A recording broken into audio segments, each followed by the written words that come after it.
Le 5e Salon international de l'agroalimentaire Cialo est officiellement ouvert ce mercredi à Lomé. 5e édition pour 5 jours d'échange et de partage sur le financement des chaînes de valeur agricole et l'agro-business. Après l'apparition de cas de peste porcine dans la région centrale, précisément à Sokodé, la campagne d'abattage des animaux contaminés a démarré. Une mesure radicale pour éviter la propagation de cette maladie qui porte un coup dur à l'économie des éleveurs. Et puis durant 10 jours, plus de 500 meilleurs élèves admis à l'examen du BEPC cette année vont apprendre à se connaître et découvrir la ville de Notchet. Une opportunité qui leur est offerte par le ministère du Développement à la base en charge de la jeunesse grâce à son concept vacances utiles et citoyennes. C'était les principales articulations de ce journal. Bonsoir à toutes et à tous. Depuis son lancement en 2011, le Programme national d'investissement agricole et de sécurité alimentaire PENIASA a permis d'accroître la productivité agricole et d'améliorer les revenus des producteurs. Et depuis 5 ans, les bilans à mi-parcours d'exécution sont devenus une tradition. Tradition respectée donc hier à travers une conférence de presse au cabinet du ministère de l'Agriculture. Le compte rendu avec Lucassi et Esther Laclé. L'agriculture togolaise se maint sur une phase ascendante. En témoignent les excédents céréaliers enregistrés par le pays depuis quelques années et qui le positionnent comme fournisseur de céréales dans la sous-région. Cette dynamique est le résultat de l'exécution du PNIASA, Programme national d'investissement agricole et de sécurité alimentaire lancé depuis 2011. Ce programme qui entend accroître la production et réaliser une croissance agricole de l'ordre de 6% par an connaît des résultats probants au cours de cette année, avec à la clé une sécurité alimentaire maîtrisée et une nette croissance de la productivité estimée à 9% pour les céréales. Le Togo a enregistré, particulièrement pour l'année 2015, une croissance agricole de l'ordre de 5,8%. Les engagements qui étaient pris, c'est de réaliser 6% de croissance. Et cela s'explique par les contraintes naturelles qui sont exercées sur les cycles culturaux, aussi bien au niveau national que dans la sous-région. Par rapport à cette croissance de production agricole, nous avons noté pour les légumineux, la croissance est de 11%, pour les tubercules 24%. Mais ce qui est intéressant, nous avons de façon cumulative réalisé des excédents de production de l'ordre de 21%. 230 milliards de francs CFA ont été débloqués par le pays ces 5 dernières années pour l'obtention de ces résultats. Et pour les consolider, le pays s'est défini de nouvelles orientations agricoles. Elles consistent à maîtriser le foncier, mécaniser le secteur et dompter Dame Nature en mettant à la disposition des paysans de l'eau. Le gouvernement togolais a bien voulu agir sur un certain nombre de leviers clés pour permettre au Togo de produire autant de matières premières pour pouvoir nourrir sans interruption les usines qui commencent par s'installer sur le territoire national. Parmi ces leviers sur lesquels le gouvernement a commencé par agir, la structuration du monde paysan, la réforme sur le mécanisme de distribution des engrais, sans oublier l'environnement que l'État est en train de mettre pour créer une facilité à l'accès au crédit. Et puis en dernier lieu, naturellement, c'est la construction des usines. Les efforts en faveur du développement du secteur agricole se poursuivent avec d'autres actions telles que la distribution d'engrais aujourd'hui estimée à 44 000 tonnes contre 43 000 tonnes l'année dernière. En plus, 172 tracteurs sont en cours d'achat au bénéfice des groupements paysans. Et les produits issus du PENIASA seront à l'honneur au 5e Salon international de l'agroalimentaire Cialo, ouvert ce mercredi au centre des expositions Togo 2000.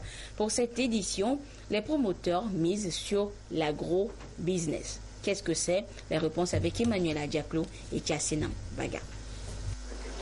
Ce acte ouvre officiellement les portes du Salon international de l'agriculture et de l'agroalimentaire de Lomé Cialo.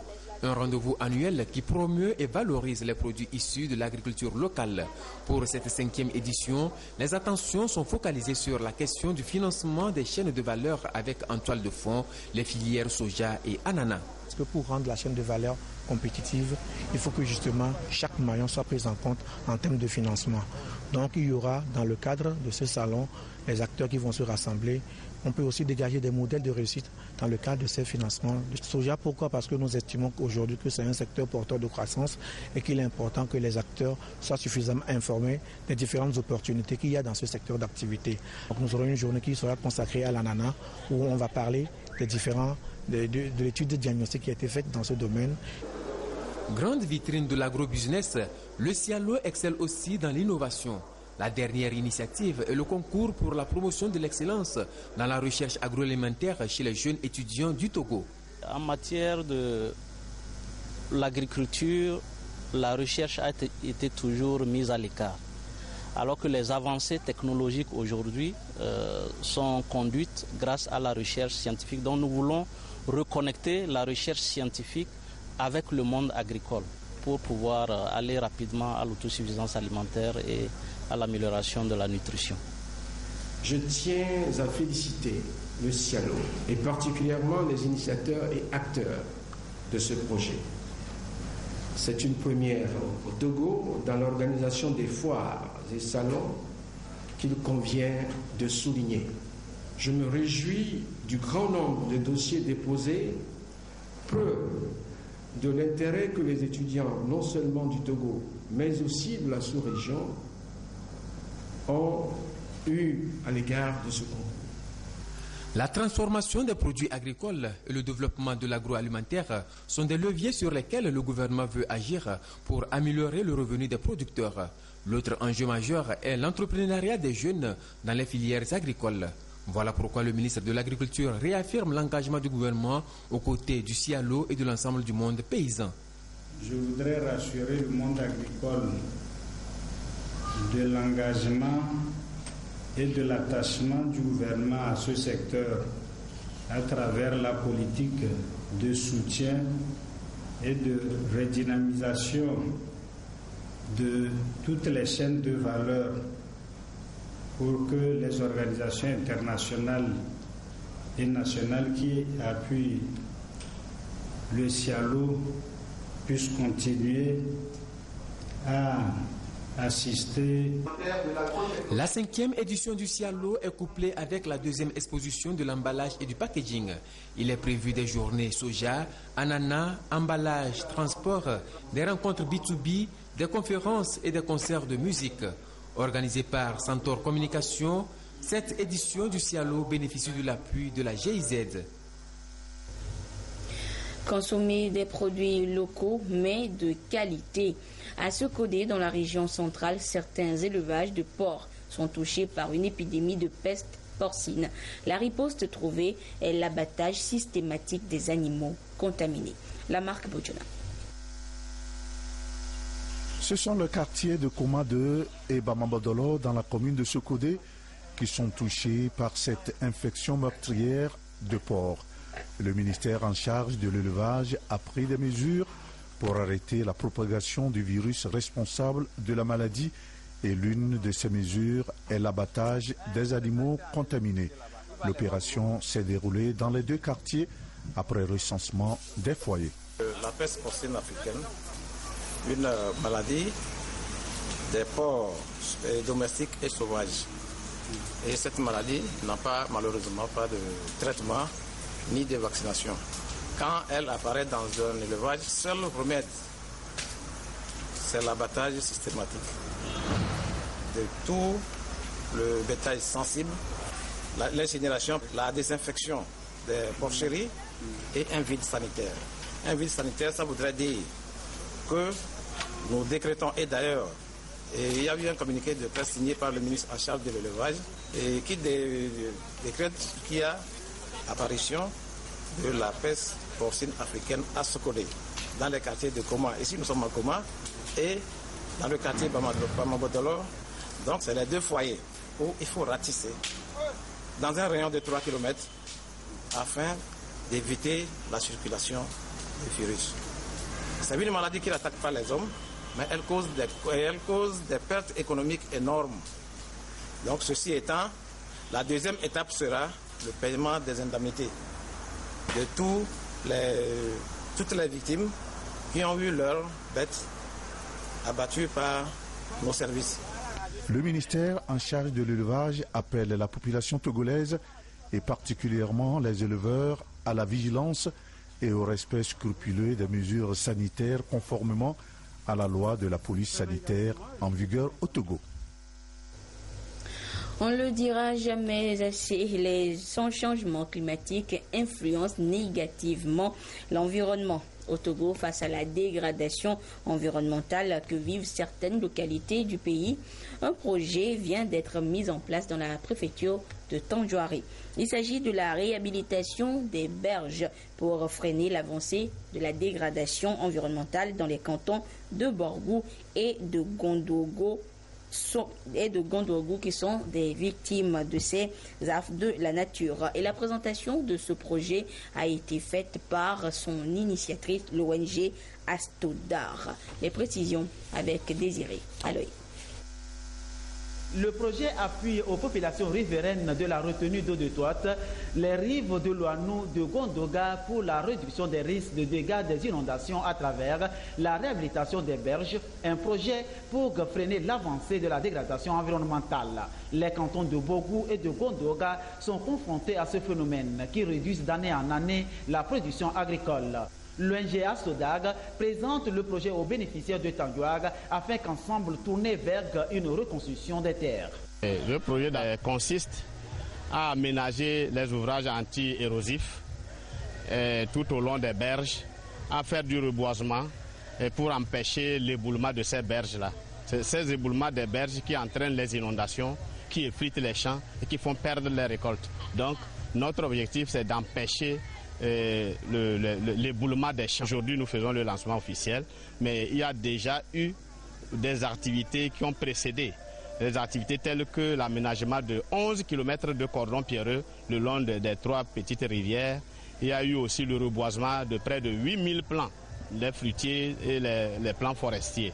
Il faudrait qu'après le projet, que la population s'approprie le projet et puisse continuer même si l'ONG ne les assistait plus. Le projet, financé à plus de 22 millions de francs CFA avec l'appui de la Banque mondiale et le gouvernement togolais, s'inscrit dans le protocole de Nama, mesure appropriée d'atténuation au niveau national, le RED et le MDP, mécanisme pour un développement approprié, des protocoles de Kyoto engagés dans la lutte contre le changement climatique. Diffuser alors les bonnes pratiques de sauvegarde de l'environnement reste l'une des solutions appropriées. Le projet à Bogou et à Gandoga, une fois réussi, servira de cas d'école pour les autres communautés. Et restons toujours dans les savanes, précisément à Dapaon, où le ministre en charge de la justice appelle les surveillants de prison à la rigueur après les manquements constatés dans l'exercice de leurs fonctions. Et c'était lors de sa tournée à travers les établissements pénitentiaires du pays. Nous retrouvons Désiré Aloy. Le ministre de la Justice et des Relations avec les institutions de la République, Pius Kokovi Agbetome, face aux surveillants de l'administration pénitentiaire, étape de la prison civile de Dapaon. Tous très attentifs au message du ministre qui les appelle à l'ordre. Dans l'exercice de leurs fonctions, des dérèglements et des dysfonctionnements ont été constatés. Le corps des surveillants de l'administration pénitentiaire a une mission régalienne, celle d'assurer la sécurité à l'extérieur des édifices qui relèvent de leur domaine, ainsi que du personnel administratif des détenus. En somme, le respect scrupuleux des règles établies. Une mission qui ne doit pas être trahie, et s'il est arrivé à être trahi, touchera leur dignité et honneur. Il nous a été donné de constater, depuis notre prise de fonction, un certain nombre de dérèglements, de manquements, de dysfonctionnement, et à la suite de cela, nous avons observé et nous constatons la persistance de ces comportements qui sont réfractaires et qui n'encouragent pas l'administration que nous dirigeons d'aller de l'avant. Parce que le corps de surveillance pénitentiaire est un organe de l'administration judiciaire. Et nous savons que le pouvoir judiciaire, c'est le troisième pouvoir. Nous devons redorer le blason de la justice. Et s'il y a une partie de cet organe judiciaire qui est en déphasage avec la bonne pratique, la bonne manière de faire, alors vous voyez bien que le mal retombe sur tout l'organe. Et c'est la raison pour laquelle nous avons pris le problème à cœur et nous nous sommes dit, avec l'assentiment des plus hautes autorités, de parcourir toutes les positions où il y a les prisons, de rencontrer les surveillants, de parler avec eux, d'attirer leur attention sur les divers manquements que nous avons constatés, tant sur le plan disciplinaire que sur le plan de la violation même des règles pénales. On doit considérer ce corps qui est maintenant régi par le département de la justice comme un corps modèle.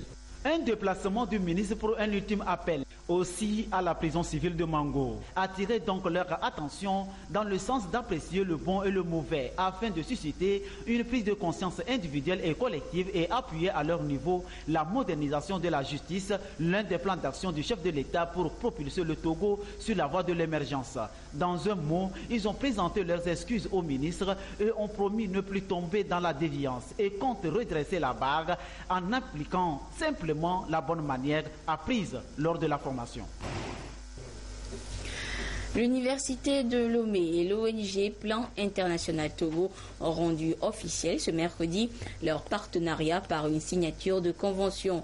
Les deux institutions vont chacune de son côté apporter l'expertise et le savoir-faire pour la réalisation des projets qui leur sont communs dans les domaines comme la recherche, l'étude de renforcement de capacités et de prise en charge des enfants et des femmes victimes d'abus. Les précisions avec Rachida Amadou et Nathalie Panégué.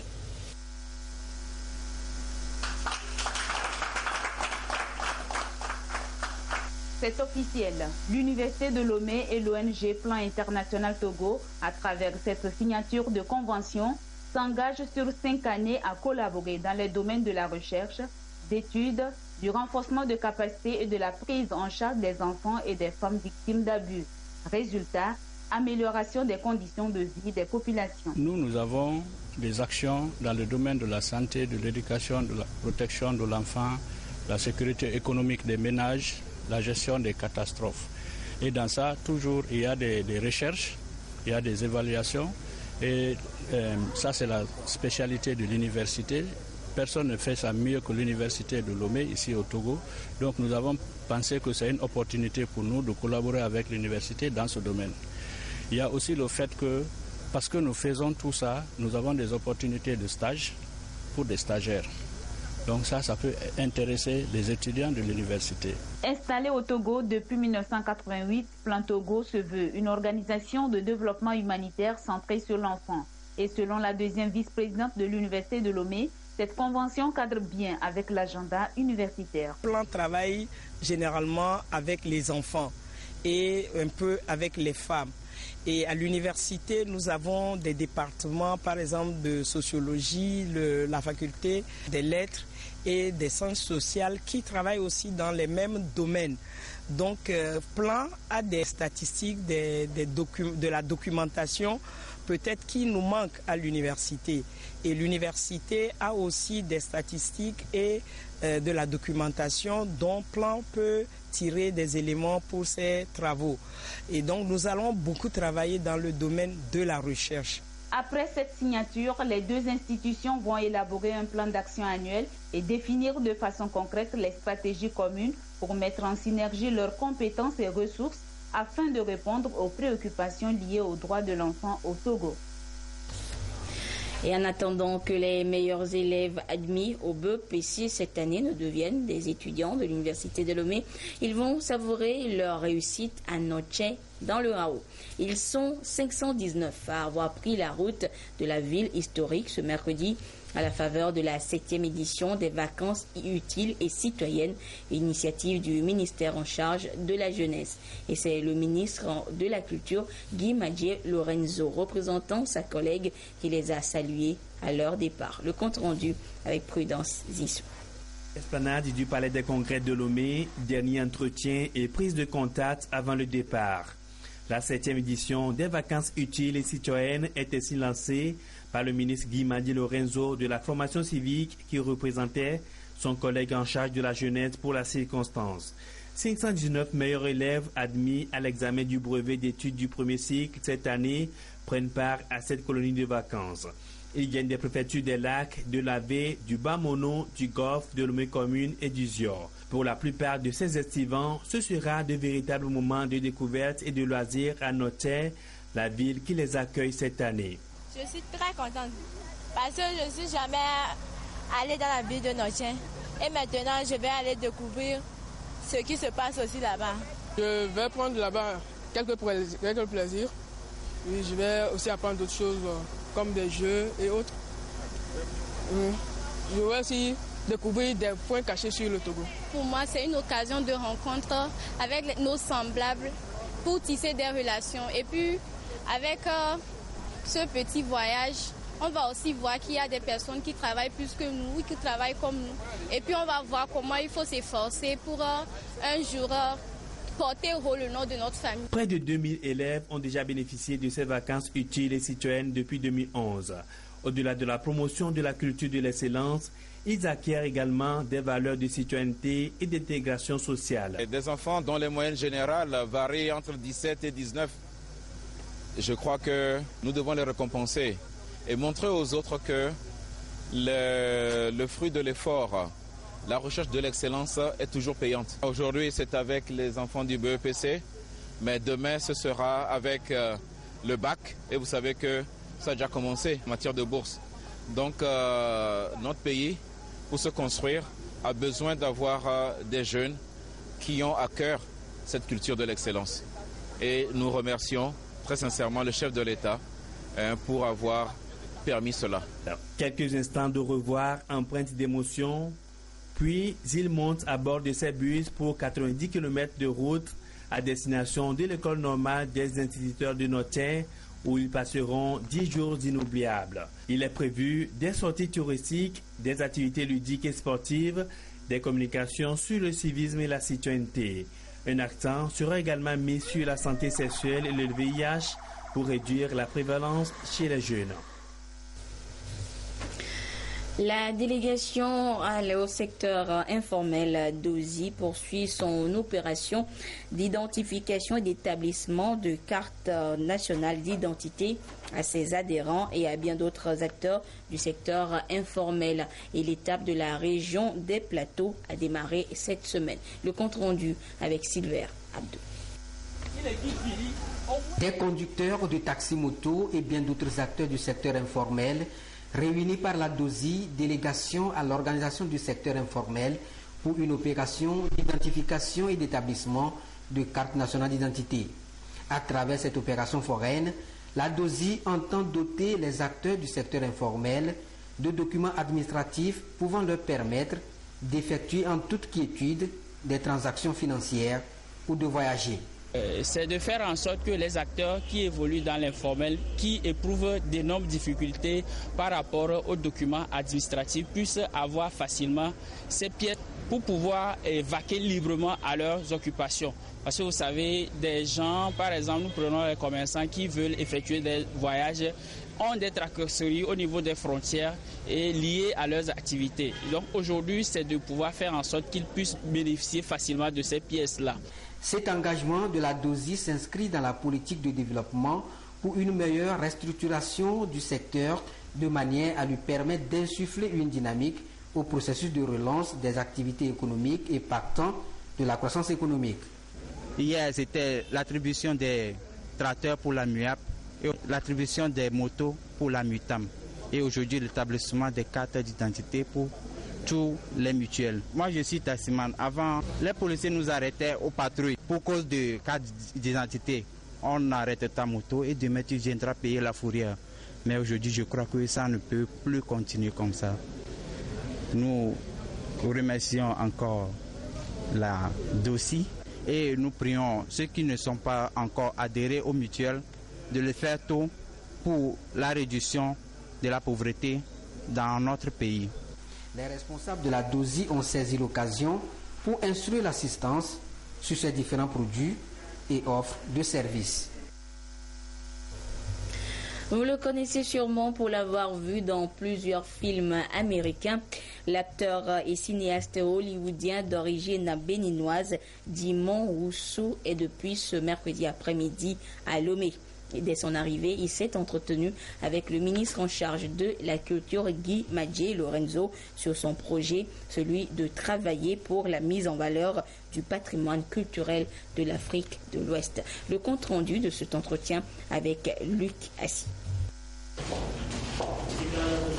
En provenance du Bénin, son pays d'origine, l'acteur américain Dimon Rousseau est arrivé en terre togolaise à la tête d'une délégation qui a pour vocation la culture. Elle a pour ambition de valoriser davantage le patrimoine culturel et immatériel de l'Afrique de l'Ouest. Ce, à travers des tournages de films documentaires et des formations. Connu pour ses rôles dans les films hollywoodiens, notamment Gladiator, Amistad et Blood Diamond, le cinéaste s'est entretenu dès son arrivée avec le ministre de la Communication, de la Culture, des Sports et de la Formation civique, Guy Madjé Lorenzo. Au cœur de leurs échanges, la promotion de la culture et des traditions du continent noir et la possibilité de nouer un partenariat qui permettrait de former des cinéastes et acteurs togolais et l'opportunité de leur offrir des bourses d'études. Le ministre Guy Madjé Lorenzo a exposé les potentialités et les compétences culturelles du pays à son hôte et lui a promis tout son soutien dans sa démarche de promotion de la culture africaine. Après ces échanges, l'acteur s'est rendu à l'aéroport Gnassingbé Yadema de Lomé où il a visité les nouvelles installations et les aménagements opérés. Visiblement satisfait de tout ce qu'il a pu voir, Rousseau a signé le cahier de souvenirs pour marquer son passage et sa visite. 10 jours déjà que Rio, la capitale brésilienne, vibre au rythme des Jeux olympiques. Et ce soir, nous vous proposons les temps forts de ces dernières 24 heures. Regardez. Au 12e jour des Jeux, Rio reste la capitale mondiale du beau geste. Triste ou joyeux, mais toujours passionné. Au Brésil, le sport est une chanson d'amour. Et les supporters, parfois excessifs, sont des maîtres en la matière. Mais côté handball, les experts sont français. Les champions olympiques ont montré aux Brésiliens l'étendue de leur technique. Voici le kung-fu à la mode tricolore. 34-27, les Bleus sont en demi-finale, comme d'habitude. L'Allemagne, elle, est réputée pour ses moteurs. Elle possède aussi d'incroyables pagayeurs. Coordination parfaite pour ce duo de kayakistes. 1 kilomètre sur la lagune, eux devant et pas grand monde derrière. Au golf, la technique est aussi cérébrale. Comment la Norvégienne Petersen va-t-elle sortir de ce bunker? Pas comme ça. Jeffrey Julmis est haïtien. Sa discipline, le 110 mètres haies. Une course de précision dangereuse. Sa chute a fait le tour du monde en quelques heures. Mais quand la technique fait faux bond, il reste le courage et le cœur pour finir en beauté.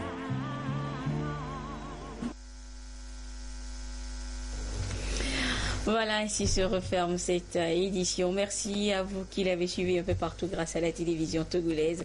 Excellente suite de nos programmes. Au revoir.